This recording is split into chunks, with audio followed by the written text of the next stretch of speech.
Hello and welcome back to Frogboy X1 Gaming. I'm Andrew and we are celebrating 1 week with PSVR 2.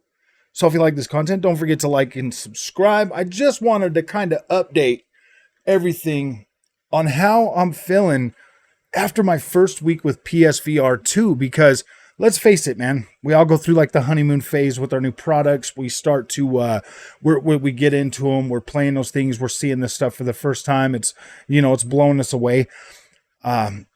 So we do, we tend to, at least for me, I tend to come off like really super excited in my initial first impressions videos with a lot of the stuff that I do.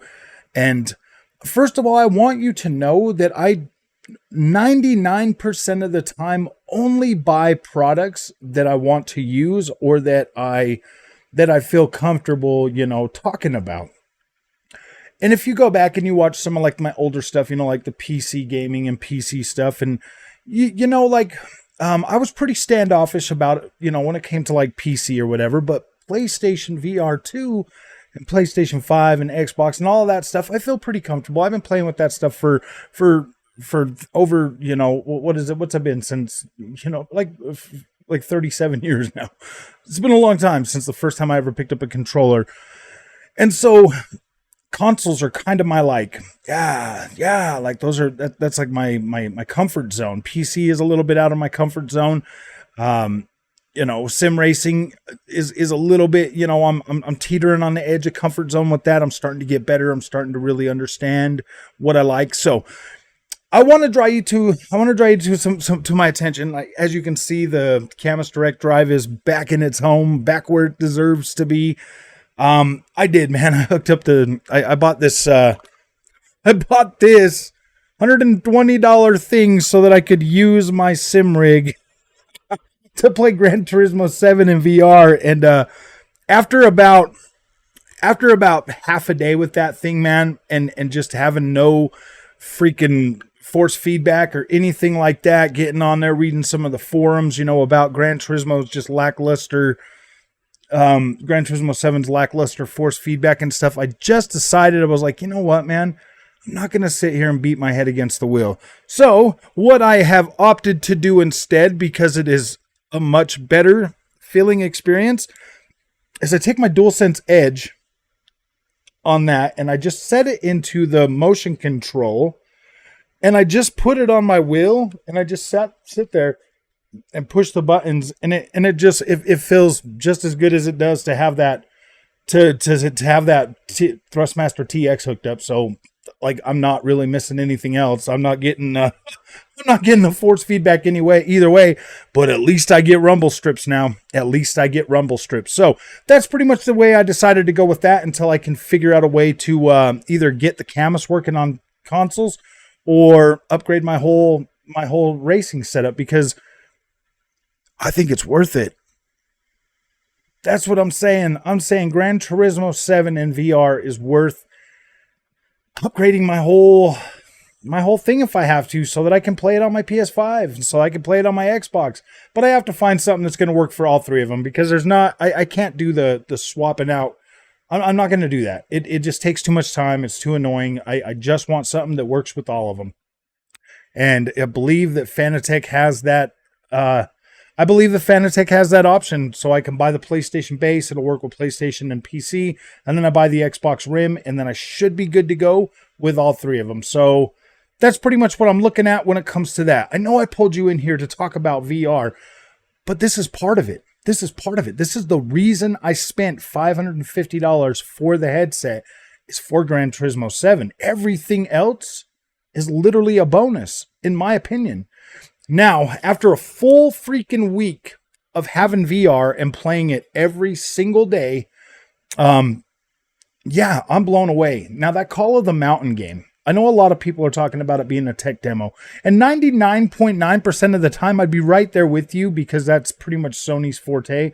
Put out some tech demos in the beginning, like a Ratchet and Clank tech demo and all these other things. And I do, for the most part, you can say that this could potentially be, summed up as a tech demo, but that's not being completely fair to Call of the Mountain and the people that worked on Call of the Mountain and the systems that they built for that game. Now, if I let's be completely honest. On MetaQuest 2, I bought this game called Climber 2 or something. That game was $29.99, and you just climb some mountains. Now, with Horizon, Call of the Mountain, you are paying, if you buy it with your system, you get it for what, $50, or yeah, $50. If you buy it alone, it's $59.99 or something. It's like 10 more bucks. You save $10 if you just buy it with the bundle. But here's the thing, man. You get an active system, you can run with your hands in place and you can move around. I really like that. That's probably like my favorite way of traversing in this game that I've ever seen in my life when it comes to VR and anything that's like a first person shooter or anything else. This is on point, and this was really cool for me. Now, when I started playing Resident Evil Village, I was like, oh man. I was like, no, dude, this would have been so cool. Such a good feature in that game.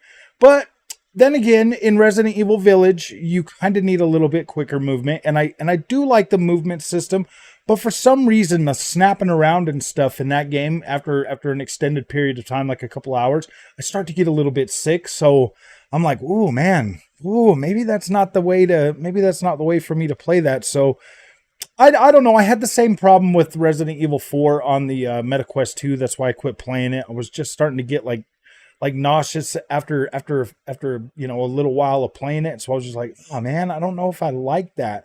So there are going to be some things in VR that are kind of going to bug me, when it comes to these games. But seeing something like Call of the Mountain that doesn't make me sick, that has fast-paced freaking combat, that has great climbing mechanics, that has, really fun movement, that just feels cool.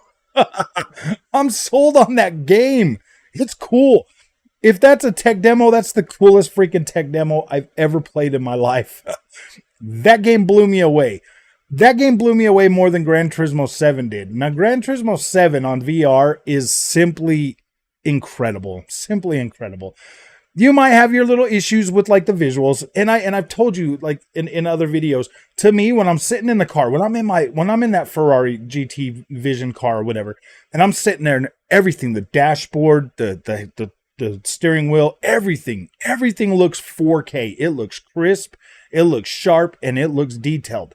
But then when you look out the window and you see like the track and everything, it's almost like it's like 1440p mixed with 4K. Like your car's 4K, but then the outside looks 1440p to me. It doesn't necessarily look super sharp. It doesn't look sharp, but it doesn't look 1080p or anything lower than that. Like it looks good. Like you can still see there's still, you still got visibility and all of that stuff, and it still looks pretty good. But yeah, you do kind of take like a little hit in the sharpness. Like you definitely take a hit in the sharpness, and it just kind of has that softer look, which I'm not 100% against anymore. If you've been at this channel for a while, you know that I mainly game on a 1440p monitor now. So I'm not 100% against a softer image when it comes to certain games. Certain games, I'm not against that. Yes, every now and then I like to turn something on the 4K and see it all sharp and crisp. But open world games, I don't need them sharp and crisp. I like 1440p is fine for me. Other games, like nature type games, I don't want them all sharp and crispy, man. I don't like that. It looks fake. To me, it just kind of looks weird. Now, when I see like dirt and it looks all crispy and stuff, I'm like, what, dude? It just looks like a texture to me. But when it looks all soft, it looks so much better. It does look better. So I'm not 100% against having like super crisp visuals, and that's the way the Call of the Mountain looks to me too. Call of the Mountain, certain things look sharp and crisp, but then like, I don't know, man, that game just looks beautiful. It's breathtaking. You get in there and you just look around and you see things, and you have such a good level of clarity when you're looking around and you're you're touching objects, and you're shooting out in the distance. You can see you got a pretty good amount of clarity, which I feel is a lot more important for VR than certain things. Like the high refresh rate screen is pretty good, but I feel like clarity does a lot more, because if you're looking around and it always just looks blurry, it's going to hurt your head. But for the most part, Those two games stole the show for me. They pushed it over the top and made me feel 100% confident with my purchase. Even if I don't ever buy another game on PSVR 2, that Gran Turismo 7 is definitely going to get me through at least till they stop updating it. Because every update now, I'll be excited to get in there and play it. I'll be excited to get in there and, you know, set some laps, make some videos, do some recording, and have some fun with that. But when you get to these other games, now I'm going to start talking about the other games that are not first party. I'm going to start talking about some Resident Evil Village, some Kayak, and some Swordsman that I bought now. I've bought those 3 games. I do have a couple more that I'm planning to get here in the next, you know, in the coming weeks or whatever. Some more games. I just want to spend a little more time with the ones I already got, because I don't want to just kind of, you know, keep buying VR games just to check them out. I want to buy these and actually spend a little bit of time with them and have some fun with them, and enjoy that purchase a little bit longer, instead of just doing what I normally do with every console I ever buy. I just buy games, check them out, buy games, check them out, jump. I do that so much. We all do that, and then it takes me a while to get back to them and start playing them. So I am taking my time a little bit more with the PSVR 2. I'm actually spending more time with these games, and, you know, basically trying to get my money's worth.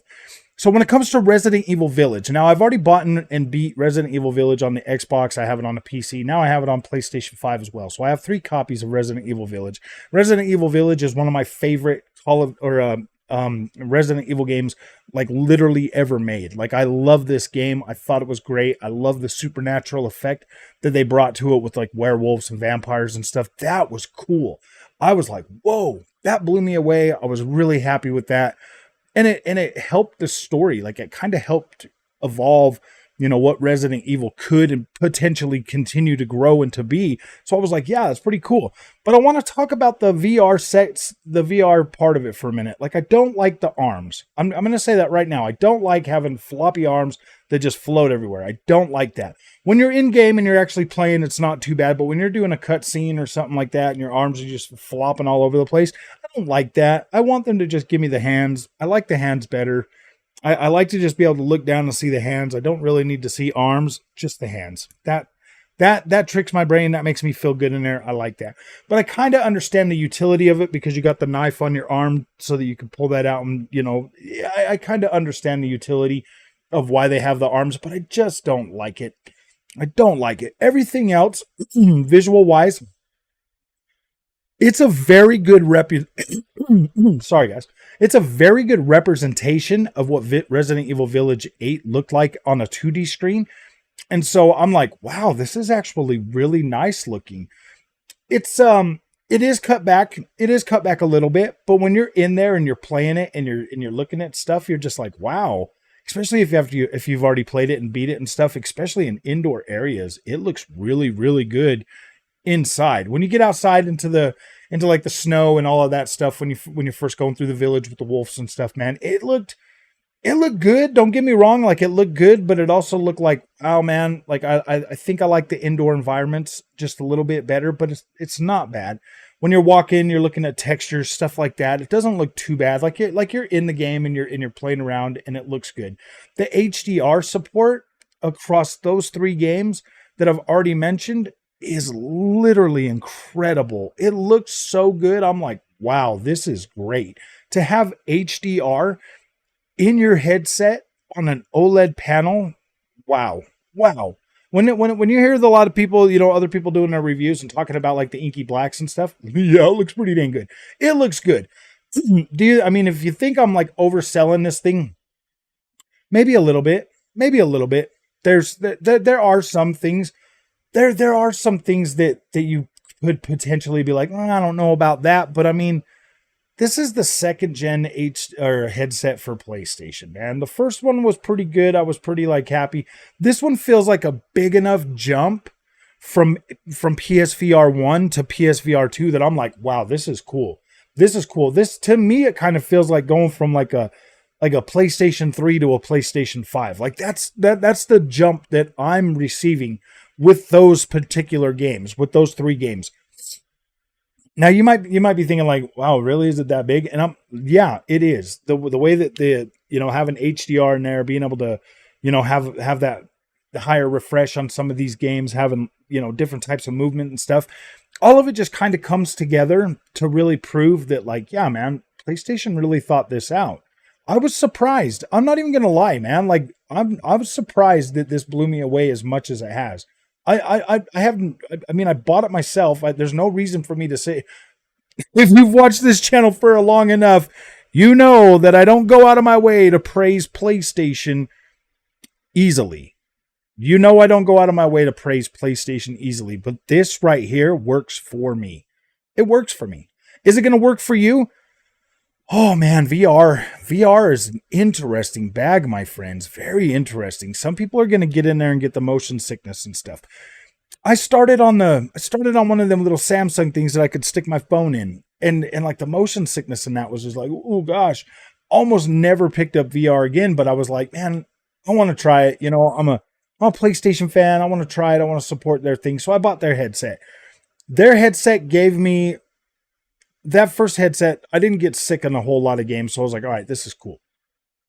So then I bought the MetaQuest 2. MetaQuest 2 is fine. The kids love it. The family loves it. It's a great, fun system to play. I have nothing negative to say about MetaQuest 2 whatsoever. It feels comfortable. It's fun to play. I mean, the controllers could definitely be a little bit more better, you know, in the ergonomics, you know, for somebody with big hands. But for the most part, man, definitely a fun experience. But I paid $299 for my MetaQuest 2. If I'd have paid $400 for it, maybe I'd have been a little bit more like, ooh, gosh, I can't believe this. But no, and it works with Steam VR, so that's incredible. But dang, man, this PSVR 2, the controllers on it. Let me see if I can get one of these up here and play around with it. I like the way these feel in my hands. I do. I like the way these feel in my hands. They feel better. They feel more convincing for like shooting games. When I'm playing Swordsman, I actually kind of feel like I've got like cutlasses on with the hands and stuff. So it's kind of cool. I like them. The tracking on them, because that one's gonna drive people a little bit nuts. That one's gonna drive, because I could see when you're pulling the thing back, you know, and it falling out. But I mean, for the most part, if you're like, I don't know, man. Like, I'm not having that big of a problem with tracking on my particular headset or my controllers or anything like that. I'm feeling more like I know and understand like the certain limitations for what VR can do and what they're not good at. So I mean, most of the time, like once you understand all of that and you know that, you can kind of make some adjustments to how you use your equipment and how you're doing with it to give yourself a better understanding of the equipment itself is going to help you exponentially while you're playing in VR, man. Like you'll know, you'll feel better about how you're doing things, and then you won't get as frustrated, because frustration and VR come hand in hand. They're hand in hand. Like it's a different experience. It's a different experience. Something like unlike you've never like, I don't know, man. Like at first you're kind of like, oh man, this is a gimmick. And then you're like, okay, that was kind of fun. And then you're like, all right, cool, Beat Saber, this is fun to play around. But then you get worn out real quick and you're like, oh man, what a workout. It's just those types of experiences that you're going to get on VR that you're going to be like, oh man, do I even want to keep playing VR or something like that? And that's why I stress that you have to find your niche with it. Like you have to find a game that you really like playing. They should have demo machines for this thing set up everywhere so that people can try this, because that's a big ask. $550. I 100%. I'm not as mad about the price anymore. And you guys know me. Like I was saying, yeah, dude, $550, it's DOA. And that's true, man. Like, it doesn't seem like it's doing very well. It doesn't. It seems like this thing is going to flounder out, and it's just going to be like poof, and PlayStation will stop supporting it. And that really is all just due to the pricing. Is the tech worth it? Yeah, the tech's worth it. You're getting OLED. You're getting a 120 hertz screen. You're getting, you know, pretty high quality visual quality image in your games, and your controllers are freaking pretty cool. Like, they're pretty cool. Like this definitely feels like a well planned out, thought out system, but that price is going to hurt it. But if you've got the money and you like VR and you're sitting on the fence If you're sitting on the fence and you're like, oh man, I feel burnt about the PSVR 1, because I felt burnt about the PSVR 1. The fact that I can't play any of my old games on my PSVR 2, that sucks, man. That kind of eats at me a little bit, but eventually they'll get upgraded maybe. But that's the thing that sucks, man. That's a thing with PlayStation. They don't like to bring your stuff forward. It's hard for them. They don't want to give you any perceived value for old stuff, because then that makes it so you don't want to buy new stuff, because you're still enjoying old stuff. And they can't have that. You have to move forward when they decide it's time to move forward. No, they need to start caring more about backwards compatibility. They have to. PC does it. Xbox does it. Nintendo might do it. If Nintendo does it and PlayStation's like, oh man, backwards compatibility in the digital age is super important. And I really hope PlayStation really understands that, because as we go forward with these video game consoles and generations and stuff, yeah, backward compatibility is super important. Super important, especially if you're going to be buying digital games. And most people are going to buy games digital for their PSVR. Like it's just the way it is. So after a whole week of PSVR 2, I'm super excited about it. I'm really looking I'm optimistic. I guess I'm not super excited. I'm optimistic about the future of PSVR 2. I hope it does well. I hope that you can find something that you can play on VR2 that will keep you engaged, that will keep you playing it, that will keep you excited about it and coming back and wanting to see more and wanting to try more. I personally want to see an open world game. I do. I want to see an open world game in VR. I want to see if that's even possible. That would be pretty cool, man. Even if it looks like Gran Turismo or Grand Theft Auto 3 on PlayStation 2, I'd like to see one. I would like to see one with some interactivity and some stuff like that. But I don't want the developers to get lazy and just start making these small games. Like, I want VR to grow and get bigger. And I feel like for me, racing games is perfect for VR. Like, I love racing games in VR. I think they're great. I have a lot of fun playing them. So I'm okay with the price. I'm okay with the content at launch right now. I'm very optimistic about the future of it. And I think PlayStation did put together a good console that I hope developers will take advantage of and bring us some cool experiences. There were a couple other games, Kayak and Swordsman, that I didn't really touch on too much in this, but Kayak is cool. Swordsman, I'm still on the fence on that game, man. It is what it is. But all right, man. I do like it. I think it's great. If you guys like this content, don't forget to like and subscribe. Please hit that like button. Please hit that subscribe button. And we'll see you guys in the next one.